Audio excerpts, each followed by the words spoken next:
C'est vrai que je passe pas mal de temps à réfléchir à propos de tout ce qui est composition, parce que pour moi c'était tout à fait nouveau, notamment après les cours, parce que chaque fois que je sors du cours, je suis soit vraiment très découragé, parce que je me rends compte qu'il y a vraiment plein de choses que j'ai à découvrir et que au final, oui, il y a plein de choses philosophiques que j'ai pas du tout abordées, comme tout ce qui est l'idée de repousser son esprit, etc. Je me suis rendu compte en m'inscrivant en classe de composition que la composition c'était beaucoup plus complexe qu'on pouvait l'imaginer, puisqu'en fait si on revient à la définition même du terme composer, ça veut dire créer. Et créer, c'est faire des choses qui n'existent pas, donc il faut donc prendre en compte tout ce qui a déjà existé et dépasser les limites en fait même on pourrait dire de l'imagination du compositeur. Et ça c'est vraiment un travail très compliqué. Étonné dans le bon sens quoi. Et je pense que c'est ça la récompense. Je voulais faire ma compo parce que j'avais déjà fait l'année dernière et la faire avec les ordi ça m'avait beaucoup plu. Arnold Schoenberg a créé une œuvre en 1923 avec de la non-répétition, une œuvre dodécaphonique qui ne fait pas répéter les 12 auteurs. Alors pour enregistrer nos sons, les modifier, ajouter des effets, on a utilisé Audacity. Donc il se présente comme cela et je vais enregistrer un son et vous montrer ensuite les effets. La la la la la. Donc voici le son. La la la. Voilà. Ensuite on prend des effets que l'on veut mettre dessus. Donc, imaginons on sélectionne cette partie. Et on va vouloir par exemple normaliser, c'est-à-dire que le son va être plus fort. Donc voilà. Quand on a normalisé, ça donne ça. La la la la. Après les avoir normalisés, on va pouvoir rajouter d'autres effets. Donc par exemple le pulse stretch.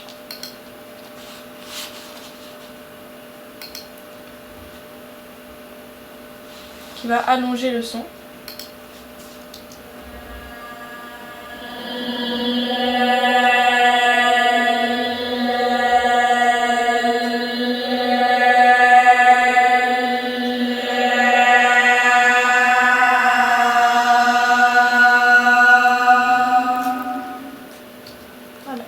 Donc on va sélectionner un son et mettre un autre effet, comme l'écho, qui s'appelle réverbération.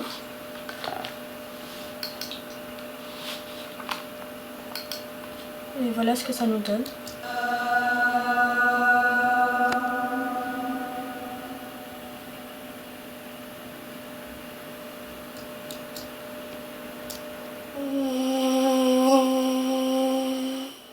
Je vais maintenant vous montrer un autre effet.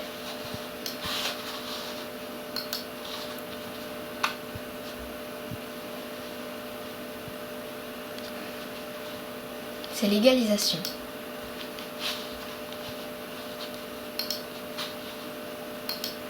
Je prends 2 points et je peux modifier, garder les graves, garder les aigus. Donc maintenant, on va conserver très peu d'aigus.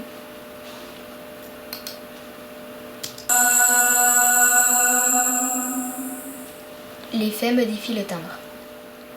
Donc maintenant je vais vous présenter Pro Tools qui permet d'importer les sons créés à partir d'Audacity dans le logiciel pour pouvoir mettre toutes les compositions ensemble.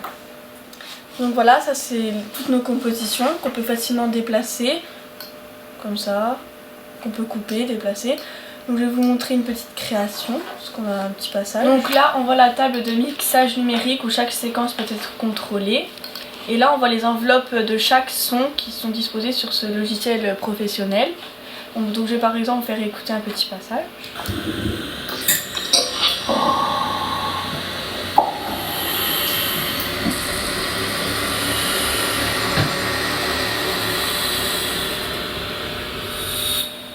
Bonjour, je m'appelle Olivier Compagnon-Minaro, j'ai 12 ans, je fais du violon depuis 5 ans et j'ai choisi la composition car j'aimais bien composer et j'avais envie de voir des nouvelles interfaces.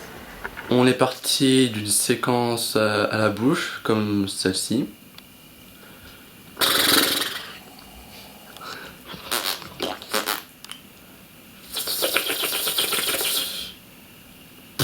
Je m'appelle Marie Miller, j'ai 14 ans et je fais de la clarinette depuis 7 ans.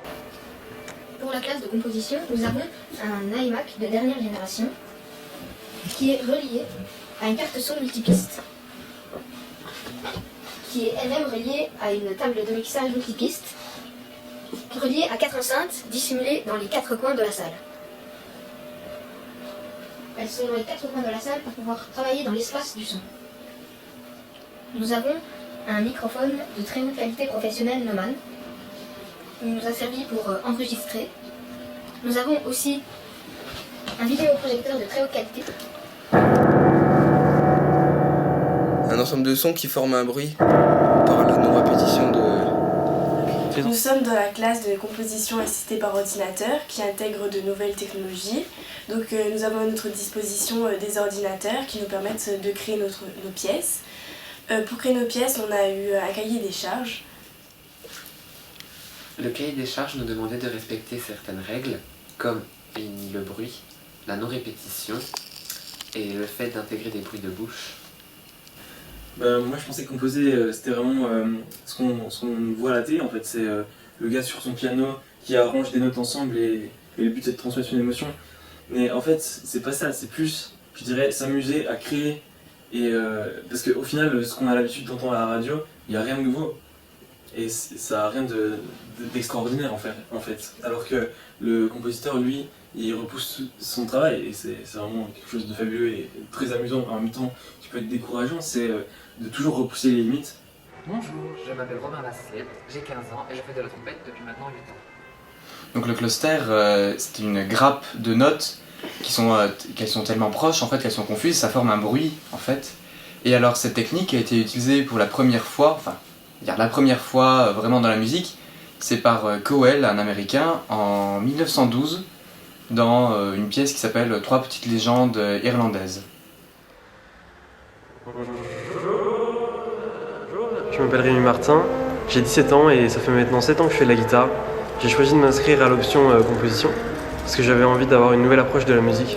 Je vais vous présenter de courts extraits de chaque partie, des 5 parties, et vous présenter un petit peu les bruits que je fais. Donc la première partie c'est basé sur le souffle et avec un petit peu de langue à la fin, donc le slap, c'est comme ça.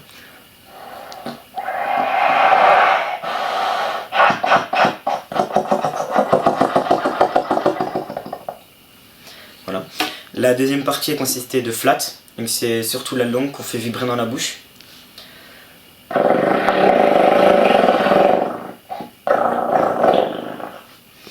La troisième partie, c'est que le souffle cette fois-ci avec des durées différentes.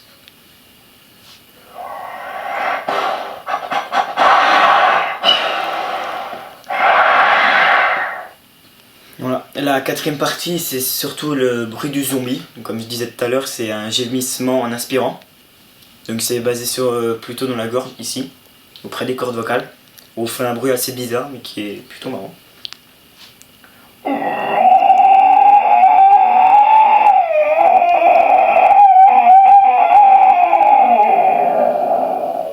C'est un peu le bruit d'une porte qui grince surtout. Puis la cinquième partie, c'est surtout en relation avec la pièce sur l'ordinateur.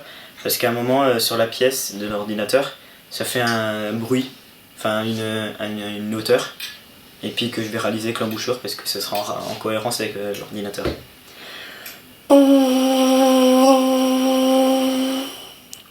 Voilà, donc ça c'était le buzz que j'expliquais tout à l'heure. Nos pièces ont été créées individuellement ou en groupe. Donc nous avons suivi tous quelques règles, donc des paramètres du son. Donc la non-hauteur, la non-répétition et l'utilisation d'effets afin de créer nos propres sons pour qu'ils soient tous différents. Donc j'entends par l'absence de hauteur l'utilisation de bruit. Bonjour, je m'appelle Louis David, j'ai 16 ans et je fais du trombone depuis maintenant 8-9 ans. J'ai choisi la musique par ordinateur parce que j'aime bien tout ce qui est ordinateur et musique créée par celui-ci. Bonjour, je m'appelle Gaëtan Cessé, je suis violoncelliste. Ça fait à peu près 9 ans que je fais de la musique et je me suis inscrit dans le module composition parce que j'aime beaucoup la musique électronique et j'aimerais apprendre à composer et à utiliser les ordinateurs. Je m'appelle Camille, je suis violoniste et organiste. Ça fait 8 ans que je fais de la musique et j'ai choisi de faire de la MAO parce que j'aime la musique contemporaine et toutes les nouvelles technologies qui la travaillent m'attirent. Je m'appelle Paul Méville-Blanc, j'ai 14 ans.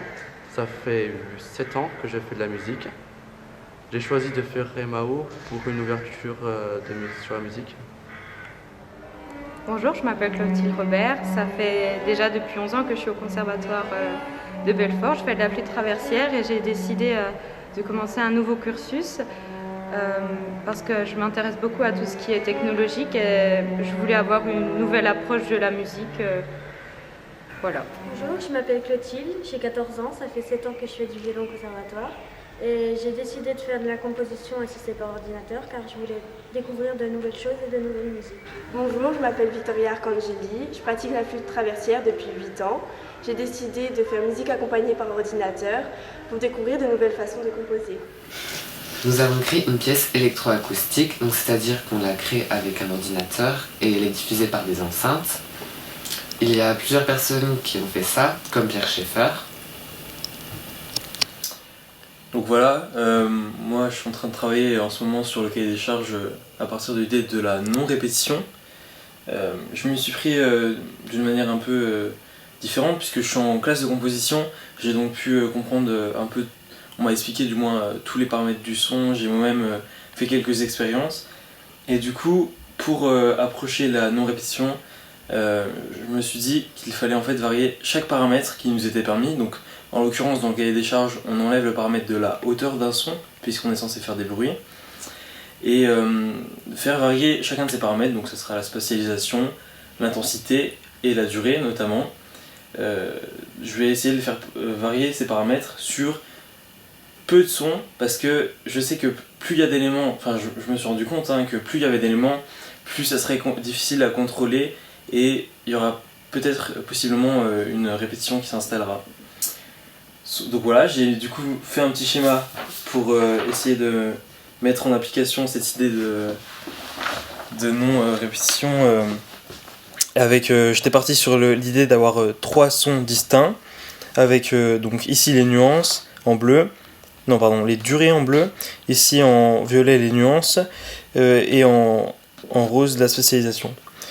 Et donc je voulais mettre des silences, seulement un silence en pièce électronique, ça se caractérise par un son plutôt faible on va dire, puisque si je mets vraiment rien sur la piste ça fait un vide et ça casse entre guillemets la musicalité, donc ça ne va pas.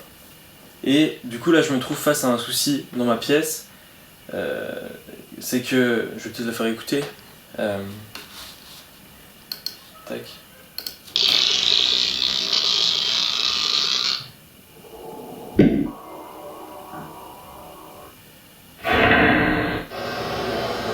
Oui, il y a plein de choses philosophiques que j'ai pas du tout abordées, comme tout ce qui est l'idée de repousser son esprit, etc. J'ai l'impression que c'est une tâche impossible, et alors que c'est le travail en fait du compositeur. Mais en même temps, je sors à chaque fois avec des étoiles plein les yeux, parce que vraiment c'est comme un terrain de jeu quoi, inexploré, et il y a juste tout à faire. Et c'est juste...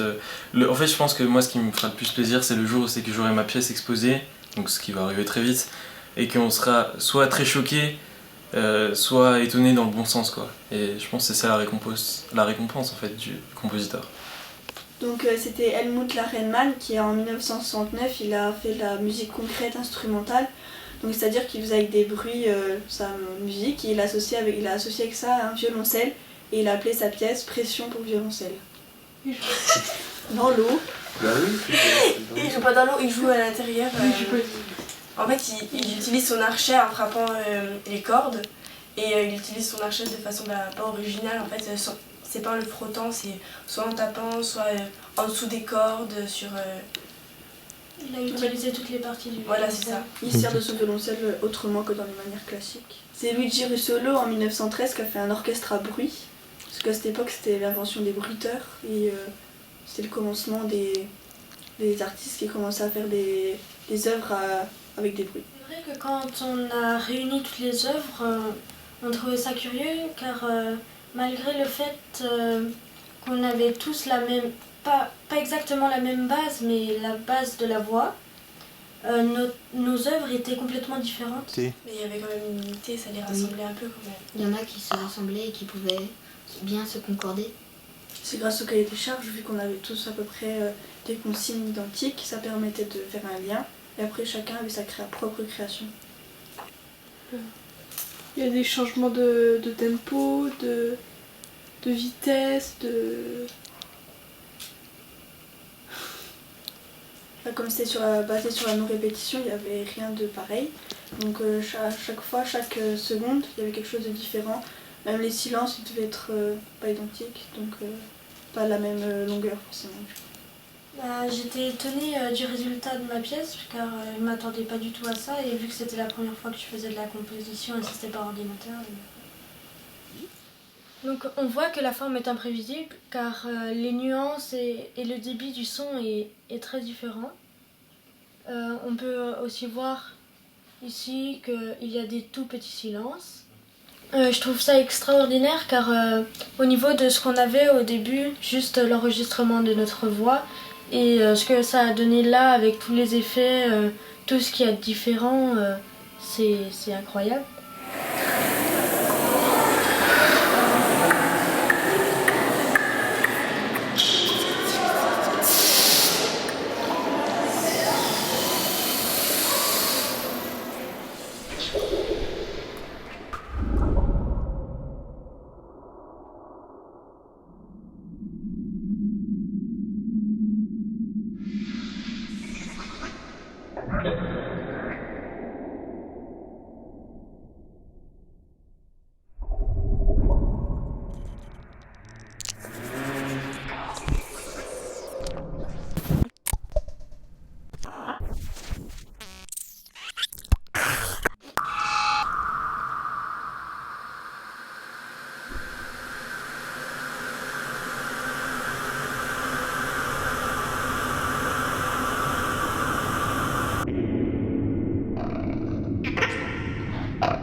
défense.